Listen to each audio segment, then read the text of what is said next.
What up, YouTube? It's No Change, and I am back for another commentary. And before we get into the season opener versus the Milwaukee Bucks, who we traded with in the last episode during the offseason, we're going to take a look at our roster in its entirety. Michael Conley starting off our roster with the highest overall. Overall, we did get a little bit worse from last season, but like I said in the last episode, I set us up for next offseason, and I didn't have much money. But the Milwaukee Bucks have drafted Dario Saric, and hopefully he'll be good for them. Actually, hopefully he'll be bad, because we need them to do bad because we have their pick next year.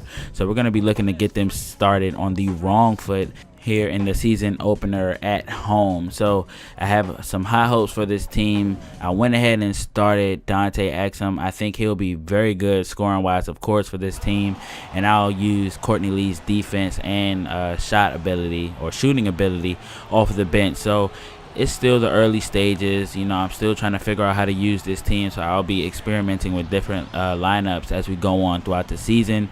But the Milwaukee Bucks are definitely a team we should defeat. They haven't got much better, and they are without their starting center, Larry Sanders, as well. So just an update, Carmelo Anthony went to the Utah Jazz. Chris Bosh, Dwayne Wade stayed with the Heat, and LeBron James teamed up with Kobe Bryant in LA. So look out for that game. We're going to be playing the Lakers soon, so I know that'll be a very fun game to watch. But anyway, back to this game. I'm excited to see how Dario Saric will do here in the NBA after coming from overseas, having a lot of success over there. And I'm excited to see how Dante Exum does, of course. So look out for that. Our game plan going into this game is definitely pound the paint, pound the paint, pound the paint.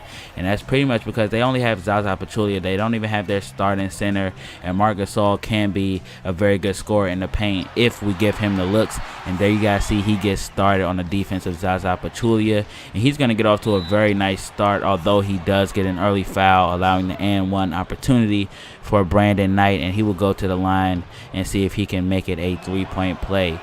And he will do just that. So the Bucks take the lead early in this game. They still had the lead 7-5. We're going back to the paint, as I indicated earlier in this commentary. Marc Gasol backing down on Zaza Pachulia, up and under. He cannot do anything. Gasol probably should have got the foul call right there. And then we're going back to him again, and there's what I'm talking about. We are working him, but he does get tired fast. And there he comes up with the assist.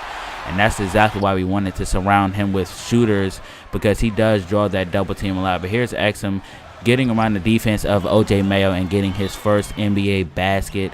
And the Milwaukee Bucks are still leading in this game. We get an offensive rebound. There's Exum from behind the arc, and he will knock that one down. So that ties the game up at 17. This team is looking very nice so far. We get a nice dime by Jamal Franklin, brand new point guard, former shooting guard, going to Robin Lopez, and he gets his first field goal as Memphis Grizzly. And there's Jamal Franklin with a steal and assist to Quincy Pondexter.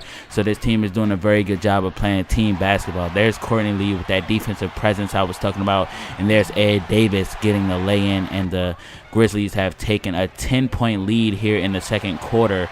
And there's Tayshaun Prince with a monster dunk, recovered by Michael Conley. He's going in the paint, trying to find somewhere to go, and he finds Marc Gasol for the slam, and he is off to a tremendous start. There's Gasol again. He's hot right now. He takes the contact and still finishes. They have no answer for Marc Gasol in this game. And here's Rajul Butler with the fader from mid-range, and he knocks it down. He is that savvy veteran. You guys know I love to get in all of my series. But there's Chris Middleton for the Bucks, as he will finish with a wide open lane for the two-handed slam.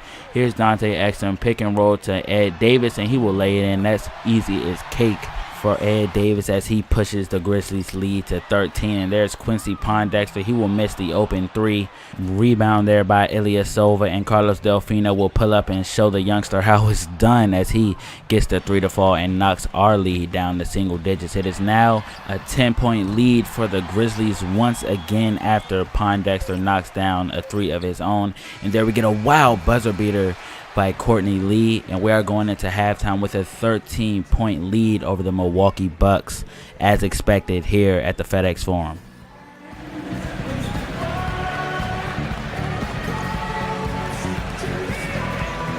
Well, Kevin, I'm here with Coach Larry Drew, and you saw things slow down quite a bit offensively. How do you fix that going into the third quarter?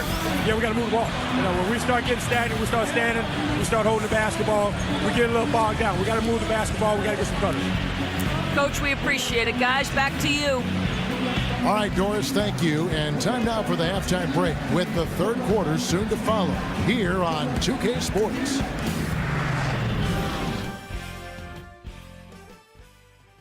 All right, guys, as you guys see, former Defensive Player of the Year Marc Gasol is off to a very tremendous scoring start.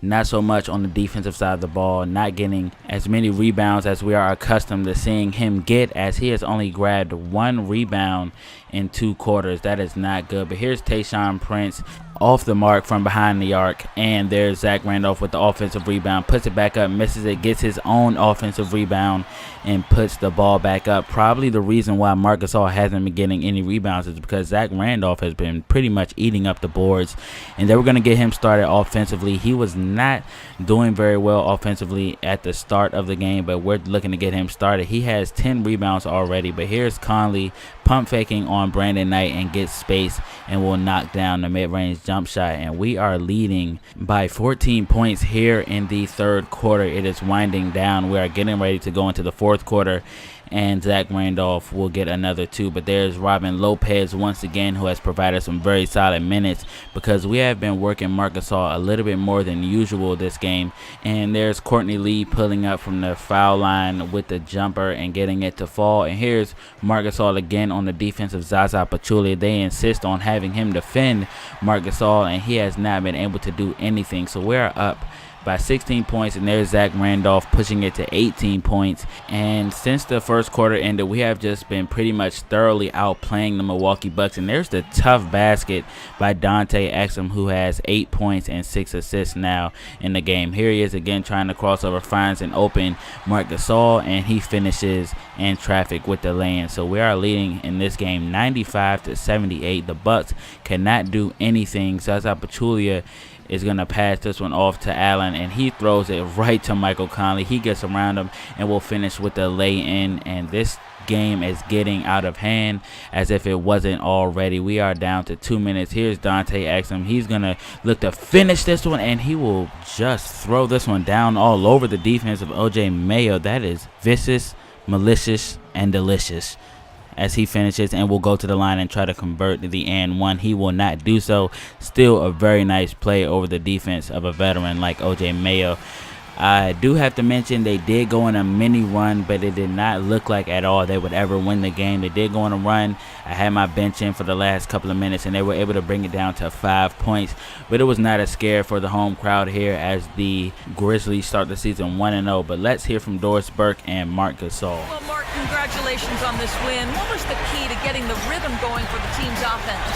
Sharing the ball, just making the play, just, making each other better. That's always something really good, and it gets contagious both sides. Marc, thank you for the time. Guys, this is a heck of a big man. I honestly couldn't understand what Marc Gasol was saying there. The crowd was just too loud. I would like to see 2K tone down the crowd just a little bit when they're doing the post-game interviews so I can clearly hear what the player is saying. I wouldn't want it to be silent, of course, but I could barely hear Marc Gasol speak about the performance he had today with a total of 26 points. And then he didn't really grab any boards, only 2 boards throughout 4 quarters. That's not very good. But we have 5 players finishing with double digits. And then our next player under double digits has 7 points, but also put in 10 rebounds. This team has been playing very, very good. It has played very good team basketball this game. We'll see if we can carry that on throughout the season. If we play at this rate throughout the entire season, we will finish with, maybe a number 1 seed. I don't want to go that far, but this team played very, very well today. With the exception of the home stretch there at the end, we pretty much let them come back and make these numbers look a lot closer than they should have. We really got a dominant performance from our starters and our bench, but at the end we just pretty much gassed out. So that's something I want to look to get fixed going throughout the season. But I'll see you guys in the next one. I hope you guys enjoyed it, and I'll see you guys then later.